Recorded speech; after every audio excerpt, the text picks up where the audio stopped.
Hello மக்களே, இன்றைக்கி காலையில் எழுந்துச்சு கண்ணாடி என்னோடய ஃபேஸை பார்க்கலாம்னு நினச்சேன். ஆனால் அதுதான் கிடையாது. இன்றைக்கி நைட் அவுட் ப்ளாக் போயிட்டேன். என் ஃப்ரெண்டோட நானும் என் ஃப்ரெண்டும் நைட் அவுட் போகலான்னு சொல்லிட்டு பிளான் போட்டோம். ஏன்னா எங்கள் 2 பேருக்கும் மைண்ட் ஸ்ட்ரெஸ் தான் இருந்துச்சு. எனக்கு இந்த மீன்னால மைண்ட் ஸ்ட்ரெஸ்ட்டு, அவன் ஆஃபீஸ் ஒர்க்னால மைண்ட் ஸ்ட்ரெஸ்ட்டு.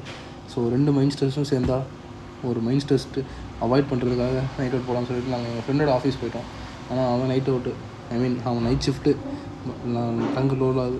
அதனால் அவனுக்காக வெயிட் பண்ணிகிட்டு இருந்தோம். அவனும் வருவான்னு பார்த்தோம். சரி, அவனுக்கு ஒரு வீடியோ எடுக்கலான்னு பார்த்தா அவன் வர மாதிரி தெரில. சரி, நம்ம ஒரு வீடியோ எடுப்போம்னு சொல்லிட்டு நம்ம செல்ஃபி கேமராவில் உட்காந்து ஒரு வீடியோ எடுத்துகிட்டு இருந்தோம். என்னங்க இவ்வளோ பெருசாக இருக்குது ஆஃபீஸ்லாம். அப்புறம் வீட்டுக்கெலாம் வந்துட்டு தூங்கி வச்சான், அவன் வரவே இல்லை. அதுக்கப்புறம் என்ன வழக்கம் போல் நான் கொஞ்சம் லேட்டாக தான் இருந்துச்சேன். ஏன்னா எனக்கு நைட் அவுட் போயிட்டு வந்தால, அதான் அப்புறம் என் தாடியை அட்ஜஸ்ட் பண்ணிவிட்டு ஜிம்முக்கு காலையில் போயிட்டேன். ஜிம்முக்கு இன்றைக்கி காலையில் போனது ஒரு விஷயம், ஆனால் நடந்தது ஒரு விஷயம். ஜிம்முக்கு இன்றைக்கி போனது ஸ்டீம் பாத் எடுக்கலாம்னு நினச்சிட்டு போனேன். ஆனால் அங்கே போனால் ஸ்டீம் பாத் ஒர்க் ஆகாதான்ட்டாங்க. கடுப்பாயிடுச்சு. அப்படியே போகும்போது அப்படியே போயிட்டு சரி என்ன பண்ணலான்னு சொல்லிட்டு வாக்கிங் போக ஆரம்பிச்சிட்டாங்க. போயிட்டு ஒரு நல்ல மவுண்டன் கிளைம்பில் வச்சு வாக்கிங் போகலான்னு சொல்லிட்டு ஒரு 1 hour கார்டியோ செஷன் பண்ணலாம். என்ன பண்ணுறது, ஸ்டீம் பாத் இல்லை.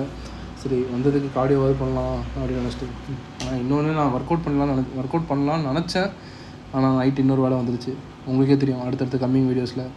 அப்புறம் வாக்கிங்லாம் முடிச்சுட்டு பாடி கண்டிஷனை லிஃப்ட்டில் தான் இப்போலாம் செக் பண்ண வேண்டியதாக இருக்குது. மறந்துடுறேன், ஏன்னு தெரில.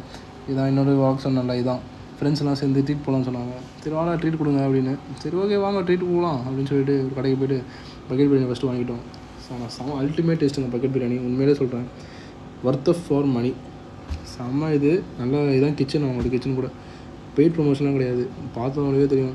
எல்லாருமே ஃபுல்லாக சாப்பிட்டோம். ஆனால் எதுவுமே பேலன்ஸ்டே கிடையாது. அந்த மாதிரி இருந்துச்சு. 4 நண்பர்கள் சேர்ந்தால் வெற்றிகள் கும்மியமடா. உண்மையிலே அது ஃபேக்ட்டு தாங்க. ஒரு செம இது. அதுக்கப்புறம் எல்லாருமே சேர்ந்து ஒரு எண்ணூர் ஃபோர்ட்டுக்கு போகலான்னு சொல்லிட்டு போனோம். எண்ணூர் ஃபோர்ட்டுக்கு போயிட்டு அங்கே போய்ட்டு ஜாலியாக ஃபன் பண்ணிகிட்டு இருந்தோம். பார்த்தா அவங்களுக்கே தெரியும், இங்கே இருந்து போயிட்டு வேறு கப்புள்ஸ்லாம் வேறு இருந்தாங்க. அவங்க ஒரு பக்கம் இருந்தாங்க. நம்ம யாரையும் டிஸ்டர்ப்லாம் பண்ணக்கூடாதுன்னு சொல்லிட்டு நாங்கள் அப்படியே ஒரு சைடு ப்ளாக் எடுத்துகிட்டு இருந்தோம்.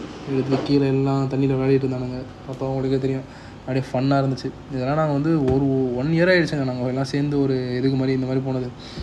இது மாதிரி நாங்கள் ஏன்னா எல்லாருக்குமே அவங்கவுங்க வேலை இருக்கா, டைம் ஸ்பெண்ட் பண்ணவே முடியல. இதுதான் நாங்கள் ரொம்ப நாள் கழிச்சு டைம் ஸ்பெண்ட் பண்ணுறது. ஒரு மைண்ட் ரெஃப்ரெஷ்மெண்ட்டோடு சொல்கிறதோட எங்களோட பாண்ட் இனிமேல் நல்லா இதாக இருந்துச்சு. ஏன்னா நாங்கள் பேசுகிறதே ரொம்ப ரேராக இருந்துச்சு. இது எங்களுக்கு ஒரு நல்ல ஒரு இதாக இருந்துச்சு. அதுவே எங்களுக்கு செம்ம ஹாப்பி. அதுக்கப்புறம் ஃபுல்லாக தண்ணியில் ஜாலியாக விளையாடிட்டு இருந்தோம். பார்த்தவங்க இதில் எனக்கு இருமல் வர வந்துருச்சு.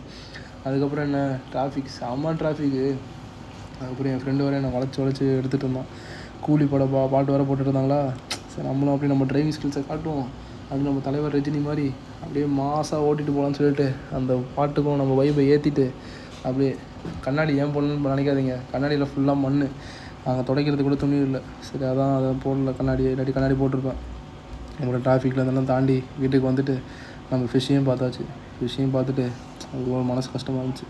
ஹோப் எல்லாம் சரியாக வரும். Thanks guys. இன்றைக்கி டே இதோட என்ன பண்ணுறேன்.